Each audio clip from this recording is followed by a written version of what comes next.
Hello and welcome to another Doctor's Assistant 1 video, and today I'm doing a different type of video to a standard Doctor Who video. Very weird, yes, I know.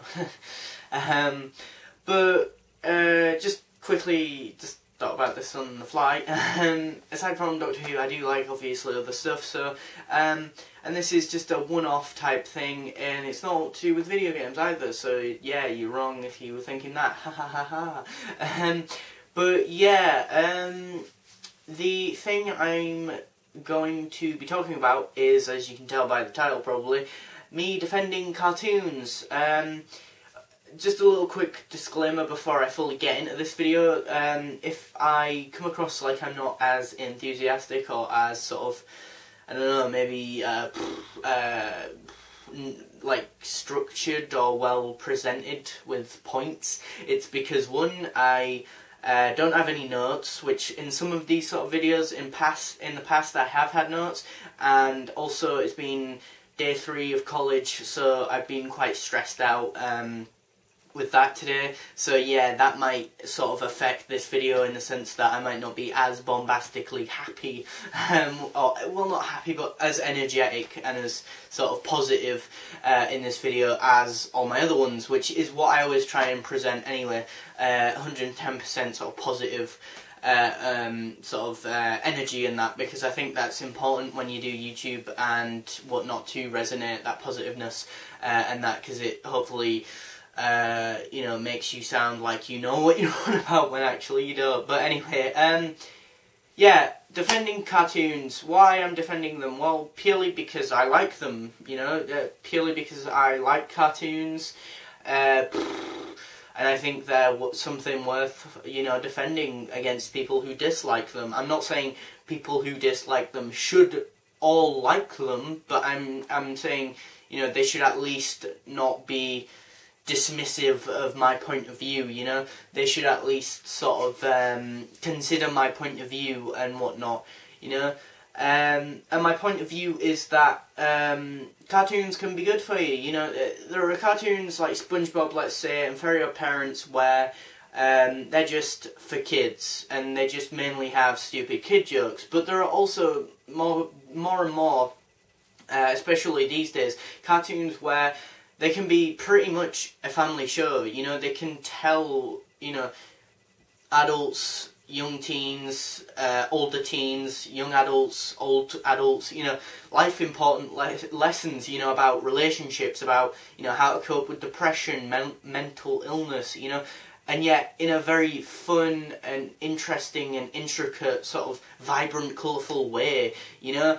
But I think most people's perceptions of cartoons like, say, SpongeBob or Adventure Time or Regular Show or whatever, they just see, you know, Adventure Time, for example. I've heard a lot of people say, oh, well, my kid, I'm not going to let them watch it because, you know, young Timmy, he don't want to get corrupted by all this weirdness and blah, blah, blah. Yeah, but it's dumb, because that's just, you're basing that on what?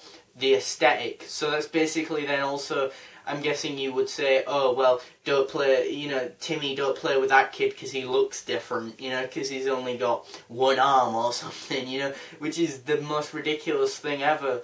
Everyone should hopefully be included, you know, in stuff like that. And I think cartoons can teach kids very important messages, and at an age where they're willing to be, you know, taught those messages, they're also open to the idea of, yeah, being taught them, and open to absorbing them, you know, where, you know, psychologically speaking, as you get older, you are less, you know, the older you get, your brain is less capable of absorbing information. That's why when people are older and they try learning new languages, it's very difficult. So, you know, if a kid learns about, you know, mental illness when they're young, they'll be able to cope with it and deal and break down what that actually means, and that a lot easier when they're young than when they're older, which is a big, huge misconception about the human brain, and that people assume that, oh, well, I should tell my kid about death or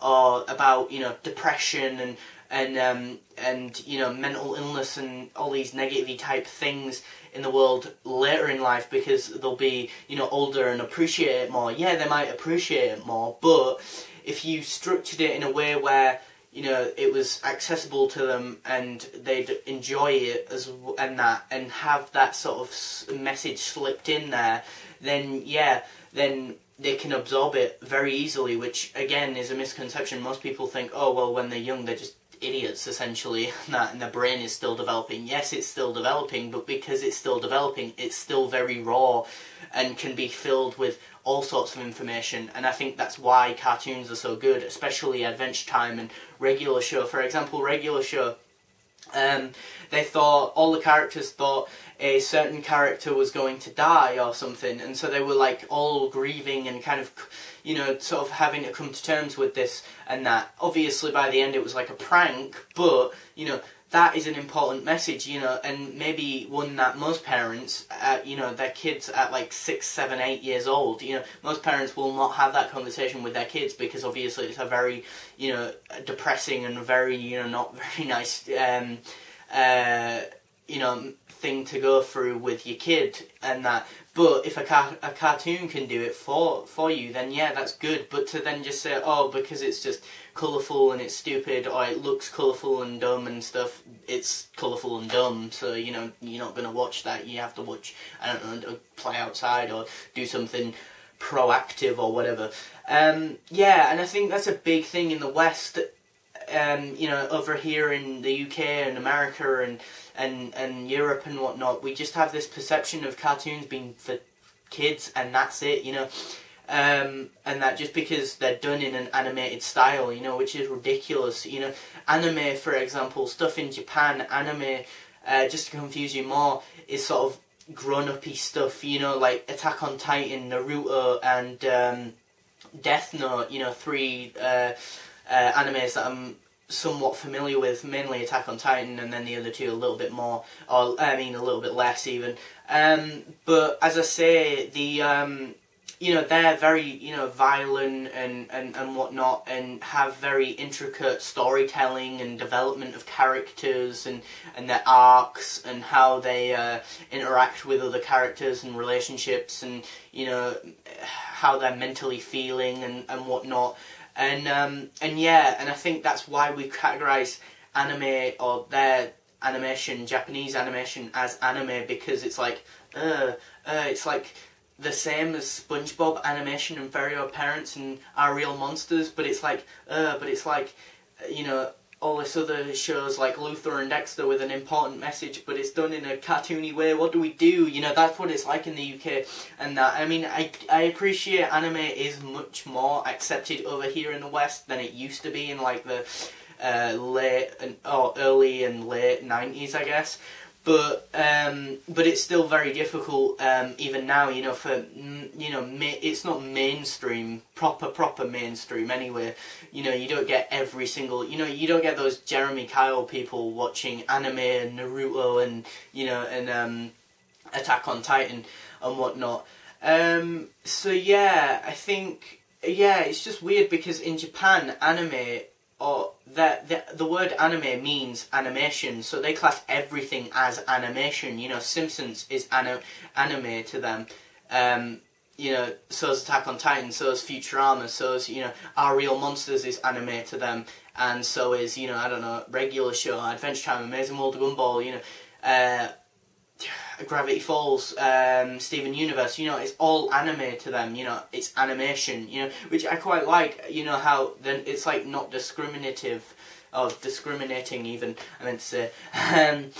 But yeah, I think, as I say, I think for the most part people just think, oh well, it's dumb and stuff, which is stupid because at its core all media is a form of art, you know, and TV shows even more, you know, because they're like moving images, so it's like a moving, you know, piece of art and that, and it's essentially the purest, one of the purest parts of art in media format, I think, purely because, you know, imagine, you know, it's just so human to think of an idea and then to draw it and do it and colour it in and render it on a PC and then be able to actually show that to other people, other kids, you know. Yeah, okay, you're an adult, but maybe you had this idea when you were a kid, and now you can, you know, actually do something with it, put it on computer, do all that, render it, blah blah blah, send it off to Cartoon Network. They can actually, like, you know, broadcast it and show it to kids, and kids can actually sort of be sort of inspired, or, you know, sort of engross themselves in this sort of fictional world, which can tell, you know, stupid comedy, sort of funny jokes, but can also tell them, you know, as they get older, important life lessons, as I say, about depression and love and loss of a family member, or, you know, jealousy and all these different things, you know. And I think that's important, and I think people just overlook cartoons because of their aesthetic purely, and yeah, and I think that's pretty dumb. And I think just generally on a bigger scope, I think all nerdy things kind of get typecast as that, oh, well, graphic novels, they're just pictures, oh, it's a dumb kids thing, or, you know, oh, that Nintendo game, it's cutesy, and that, it's for dumb kids, you know, even though it might be quite difficult if you play it, you know. But, yeah, I'd love to hear what other people think about cartoons, and whether or not they're for or against cartoons and whatnot, and animated films and animated TV shows and anime and that, like Naruto and Attack on Titan and Death Note and that. So yeah, this has been the Doctor's Assistant 1. I'm completely pro cartoons, you know, I'm all for cartoons. So yeah, this has been the Doctor's Assistant 1. Thanks for watching, comment, rate and subscribe.